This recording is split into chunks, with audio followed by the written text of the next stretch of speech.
Vansi Vibhushitakara Navnirdabhat Pitamvara Darunabimba Phaladharostat Purnendu Sundaramukhat Arvinda Netrat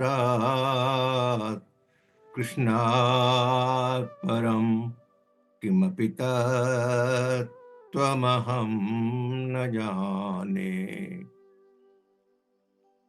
Nagaroradhikam Tattvam Naguroradhikam Tapa Tattvaganat Param Nasti Tasmai Sri Gurave Namaha. Divine Souls, Jai Shri Krishna, Jai Gurudev.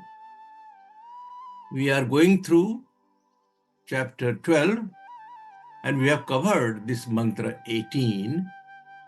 But one part which attracts our attention and one need to dive very deep into this teaching which Bhagavan is giving, that is about Sangha Varjitaha. As I had explained last week, this Sangha Varjitaha, Sangha has two parts. One is that you cannot avoid. It is with you. It is Sanyoga.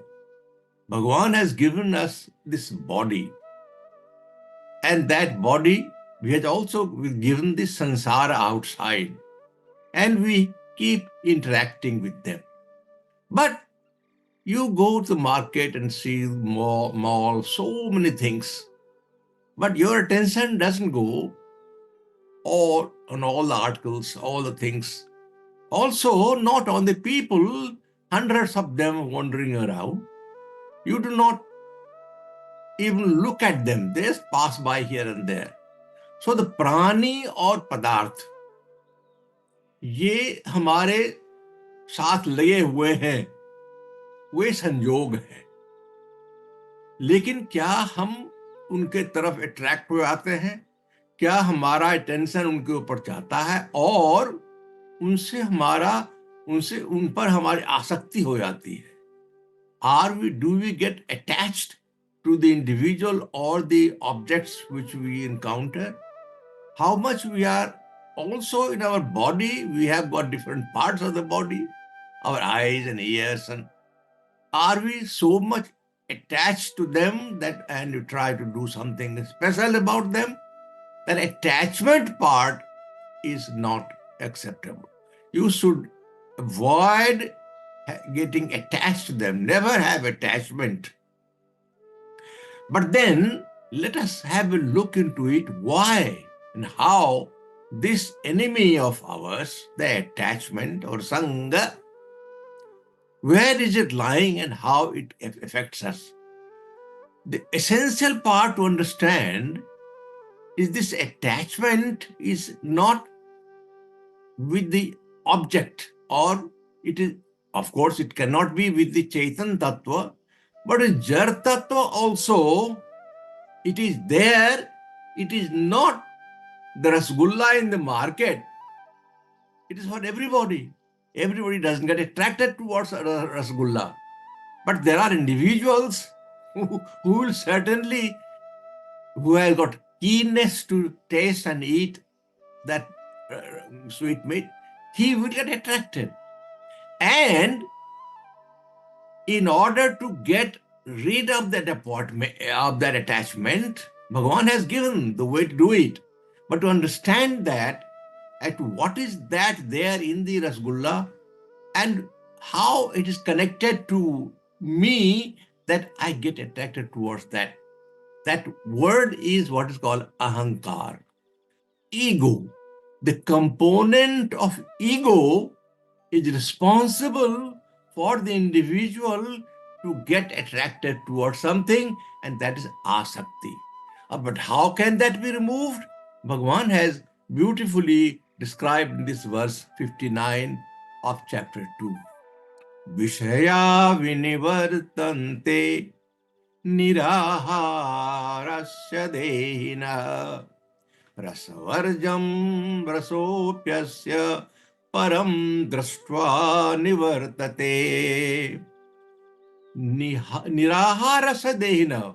For those who are unable to enjoy the sense objects. You see, you may not have money to buy sweet meat, but you want to have it. So you are not able to reach that. Maybe it is not available.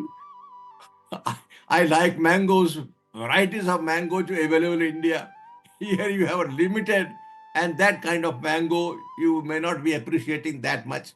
So you see, you have likeness for mango, but that is not available to you. But what happens? So in that way, Vishaya vinivartante. The sense object sees, I don't see that mango in the market. So you are away from that sense object. But rasavarjam, you taste of mango that you have eaten in India, it keeps on coming and you'd like to fulfill that. How? From where that comes? That comes because of the ego, because of the taint in our senses are such that it reminds you that you have tasted such thing and you are now missing. So even though Visaya vinivartante rasavarjam, that taste remains there, and that is attachment. Bhagavan says that taste rasopyasta nivartante. That taste also goes away. When? Param drashtva. When you are realizing the Supreme. Then your aham is destroyed. The moment that aham is destroyed, that lingering, that in the senses which that ego is impacting, that part will be seized, will be removed. And with that removal, then things may be lying everywhere. You don't get attracted toward that, and you do not get attachment or sangha. That sangha is varjita. Last week again, I told you, you may remember this slide.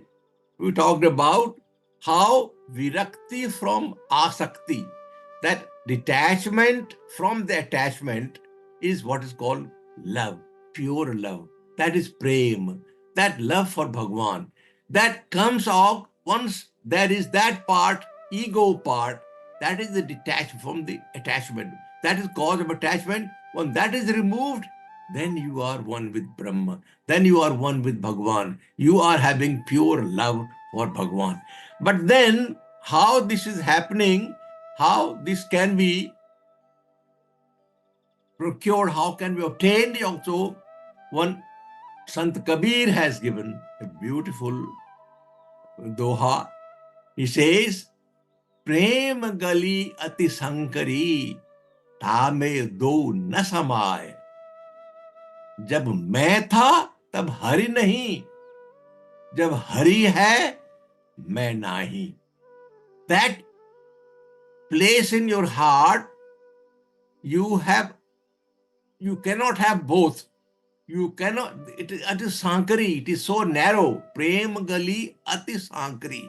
That prem, where that is, you want to put your prem into that space, it is very narrow. Do na samaya. There is no possibility of both. That you can also have Jagat and Jagadishwar. Both cannot go in. You have to get rid of the Jagat to be able to have Jeev with Jagadishwar. So Bhagavan says, Jab मैं is ego. When you cannot have ego and Brahma at the same time. You have to, jab मैं था, Hari nahi. You cannot have, there's no space, it is so narrow. There's no space for Hari to be there because that is occupied by मैं, that ego. Jab Hari hai, when you place in that narrow place, Bhagwan, ego is not there. Ego goes away. Jab Hari hai, main nahi. That is a very beautiful poem I came across and I thought of sharing with you. Now let us come to the part where there is another place, there are many places throughout Bhagavad Gita, this ahankar, ego, asakti, kamna, भरा हुआ है समूचे गीता में. Even in 18 chapters, 18th chapter, you will find this ahankaram, balam, darpam, kamam, krodham. So all nirmama, sant, should be nirmama, should be sant. So all the attributes and those who are coming on the way of our execution of good qualities come in. Bhagwan is putting them everywhere. Brahma bhuta prasannatma na sochati na kankshati. That again the desire comes in because you are one with Brahma. Samam sarvesu bhutesu mad bhaktim lavte param.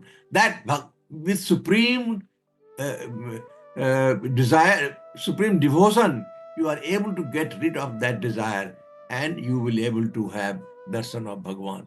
Now let us move to the 19th verse, 19th mantra. Bhagwan says, Tulya ninda stutir mauni santusto yena kena chit aniketa sthiramat bhaktiman me priyo nara.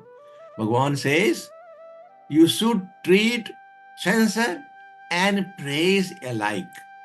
Mauni, observed silent contemplation. Santustaha ena kena chit. You are contented with anything and everything. Aniketa, without a fixed home. Sthira, dridhamate, firmly fixed intellect. Bhaktiman, full of devotion. Me priya raha. That person is dear to me. So what are the points Bhagavan makes here?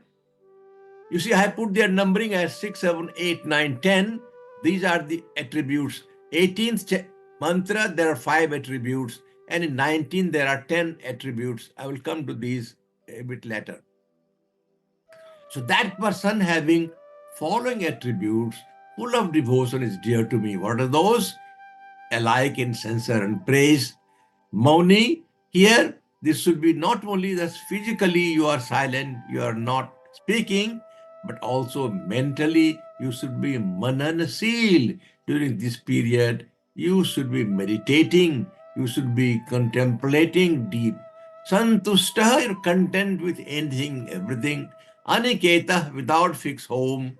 Sthiramatir, your should be intellect, should be completely under fixed mind. Now, when we talk of, let us now look at I will not go in detail, you all know about that very well. Now, coming to the conclusion part of these 7 mantra from 13 to 19, you will observe, you have observed already that altogether there are 39 attributes. And these are beautifully put in segment wise. So there are 5 segments. Mantra 13 and 14 have 12 attributes. 15 has 6 attributes. 15 and 16 have 6 each. 17th has 5 attributes. And 18 and 19 have 10. Why I am putting that? Because some significance. I will come to that a bit later. Now, when we look at the composition of the segment, then you will find that each segment has 2 components. One is devoid of raga and dvesa, and other is devoid of harsa and soka.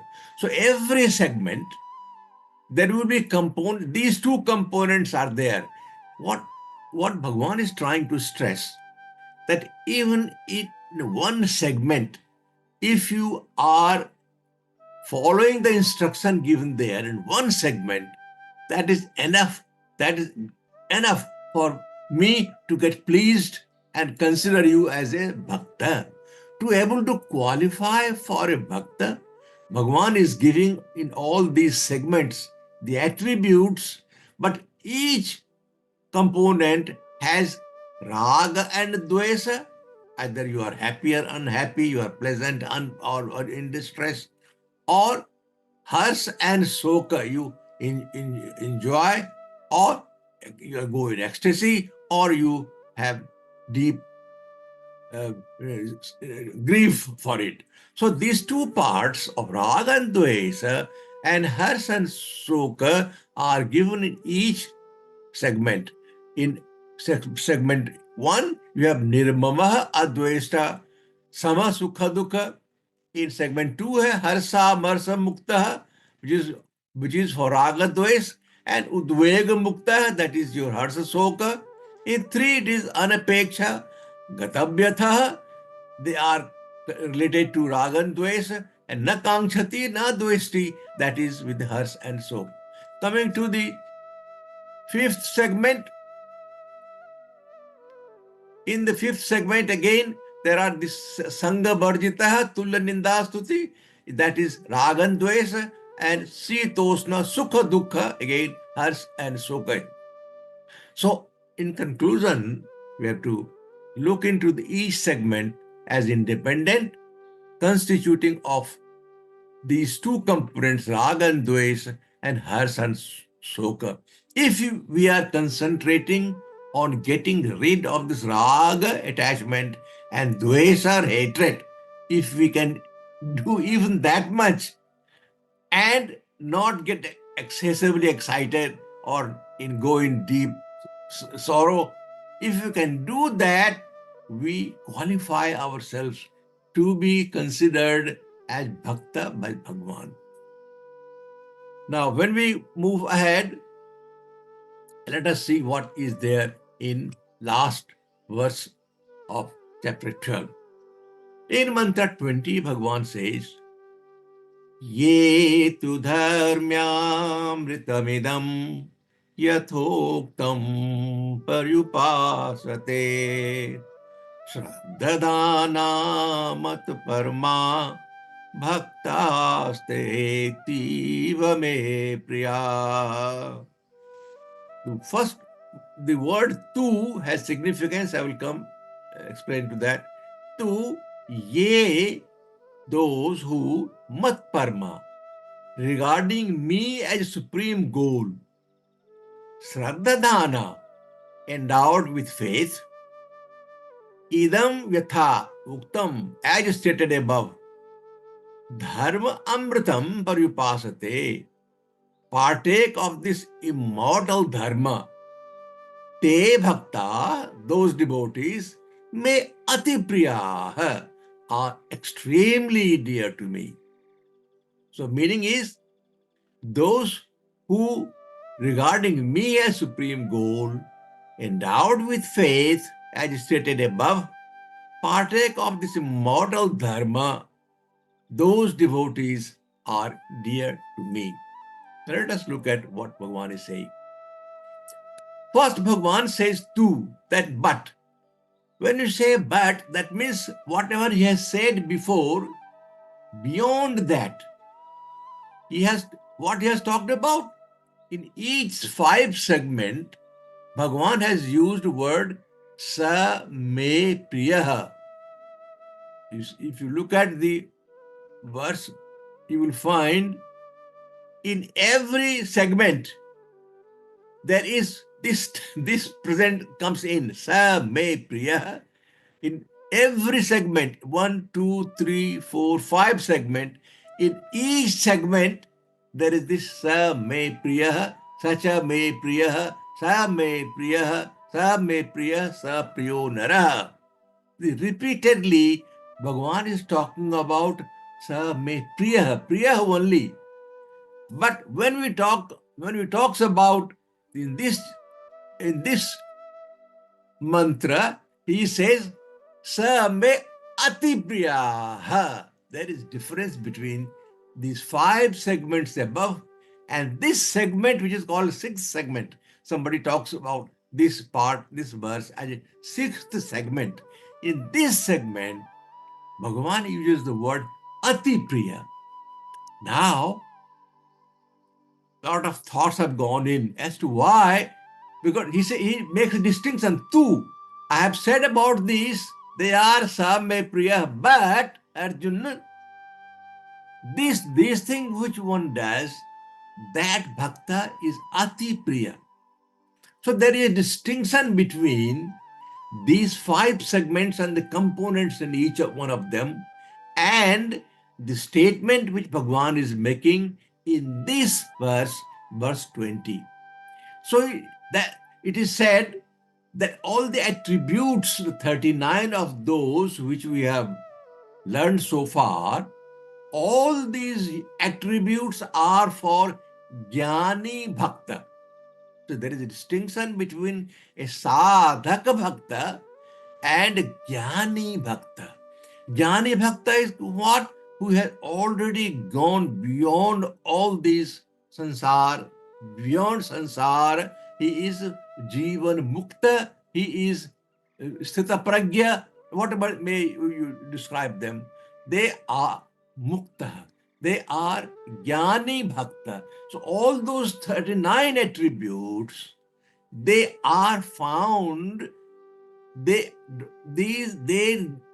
bhakta, they don't have to make effort to tulya ninda stuti, they are all there. It is all constitute, all the attributes are filled in the bhakta who is jnani bhakta. He does not have to make effort. Say Bhagavan says they are priya. ज्ञानी भक्त है तो हमारा प्रिय है, लेकिन जो साधक भक्त है वो अति प्रिय है, ये अर्जुन को बताते हैं और अर्जुन के थ्रू हम सबों को बताते हैं क्या आप साधना करो. You don't just feel, you don't have those, you do not have those components which are there in sadhak jnani bhakta. But if you are putting in effort and you are a sadhaka bhakta, then you are ati priya. लोग ये भी कहते हैं कि बालक जब छोटा होता है तो माँ उससे ज्यादा प्यार करती है, जब बड़ा हो जाता है वो तो अपने आप संभालता है संसार को. He is able to take care of the world if you are already educated and in a class of your own. But when the baby, that baby is very dear to the mother, because that baby has to grow up and she is responsible for putting that baby into a shape that he is able to handle the sansar. So भगवान यहाँ use कहते हैं ये भक्त वह साधक भक्त who idam yatha uktam, whatever I have stated above, इन सबों को प्राप्त करने के लिए प्रयास करता है. That bhakta who puts in all his effort to acquire all the attributes which I have mentioned above, that person is ati priya to me. That bhakta is supremely dear to me. And then Bhagavan makes a divine commandment. He gives reassurance that if you partake of that immortal dharma, जैसा पहले बताया गया है, if you the word used amrita, immortal, that has been transcended from Supreme Lord thousands and thousands of thousands years ago. Idam imam vivasate yogam proktavan ham vivaswan man me praha man vriksha kabir evam parampara praptam imam rajar sayo budu sakale ne. So that parampara of passing on this divine teachings has been passed on from, it is amrita, it is everlasting. मरता नहीं है, मरने का सब अमृत है. It is immortal, it is not mortal, continues from time immemorial and will keep on continuing for time immemorial. That amrita dharma, that jnana, that knowledge which was imparted. And because of that knowledge, one acquires all those qualities and then get released from this bondage of into sansara, get released and be one with the Brahma.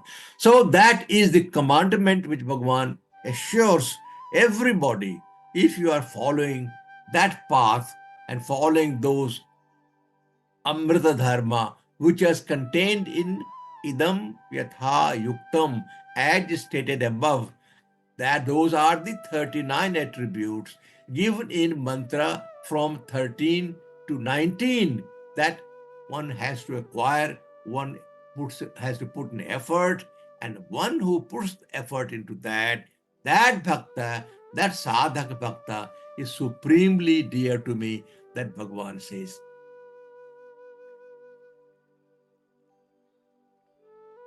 Now, this dharma amrita paryupasate. When Bhagavan uses the word paryupasate, what does it mean? First thing, to understand the direction absolutely clear. We have gone through those 39 attributes. Have we heard Bhagavan's teaching with a concentrated way? Have we put our heart and soul into listening, what's called Sravanam? In Advaita Vedanta, the term Sravanam, Maranam, Nididhyasanam comes in. So have we, with full concentration, gone through the direction and understood that? Having understood, have we any doubt about it? If you have any doubt, that must be clarified. And having clarified the doubt, all those attributes in detail should be digested completely. You must be fully understood, properly understood, and what is called digested, and that's called mananam. Having gone through mananam, you are able to completely, clearly understand, properly understand what path to follow. And then to assimilate the spiritual concept behind each one of those attributes. In each one of attributes, there is a spiritual concept hidden behind it. And what is that spiritual concept has to be realized and assimilated in full form. And then, of course, finally, to bring those into practice with full sadhana, full shraddha endowed with full faith, one should, having understood, having realized, digested, assimilated, and when we engage into sansara, we always behave accordingly to that understanding. You interact in the world, you practice with full shraddha, whatever attributes you have been able to assimilate, understand, digest, and then bring it to. And aim should always be mat parah, shraddhadhana, mat parma, regarding me as the supreme goal. Having placed Bhagavan within you, having all the time भगवान with you. कहते हैं एक हाथ से भगवान का पैर पकड़े रहिए और संसार में आप अपने विचारों को, जो भी आपने साधना की है, उन साधनाओं को व्यवहार करते हुए संसार में you behave, you go into संसार with that practice, so that you do not leave the भगवान का पैर आप नहीं छोड़ोगे. That is always with you. Hold regarding me, to be able to have him as a supreme goal. वो परम दृष्ट्वा निवर्तते. When you have that vision of Bhagavan within you, have assimilated all the knowledge, and then you practice all the time thinking is Bhagavan is there to watch you, and then you behave in sansar accordingly. I think I have concluded this discussion on chapter 12 today, and next week we will go back to chapter 7, and we'll start from there. Jai Sri Krishna, Jai Gurudev.